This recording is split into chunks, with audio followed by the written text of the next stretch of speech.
আমার নবী ভাঙা ঘরে আসতে পারে না কে বলছে? তাহলে শুনেন, রাজ দরবারে একদিন তাদের রাজ দরবারে আলোচনা সভা হলো। এরকম অনেক মানুষ এসেছে নসিহত শোনার জন্য।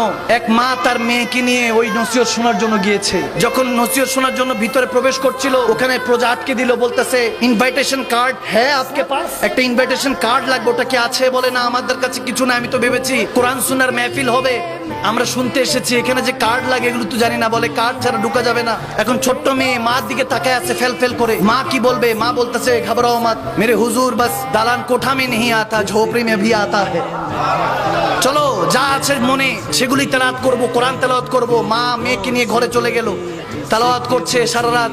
মেয়ে কিছুক্ষণ কালাম পড়ছে, নাতে পাক পড়ছে। হঠাৎ করে ফজরের আজানের সময় হলো। মা মেয়েকে ডাক দিয়ে বলে যাও পানির ব্যবস্থা করো। যখন সে ঘর থেকে বের হয়ে পানির ব্যবস্থা করতে গেল, একটা চিৎকার দিয়ে ঘরে দৌড়ে আসলো। এসে বলতেছে মা, কে জানি আমাদের ঘরের চৌকাঠ চুমু খাচ্ছে। মায়ের পশম দাঁড়িয়ে গেল, বলতেছে কে এই ঘর কুটে কে চুমু খাচ্ছে? দৌড়াই গিয়ে দেখেন সৈয়দনা আব্দুল কাদের জিলানী দাঁড়িয়ে আছে। হুজুর গৌসে পাক ওই কুড়ে ঘরকে চুমু খাচ্ছে।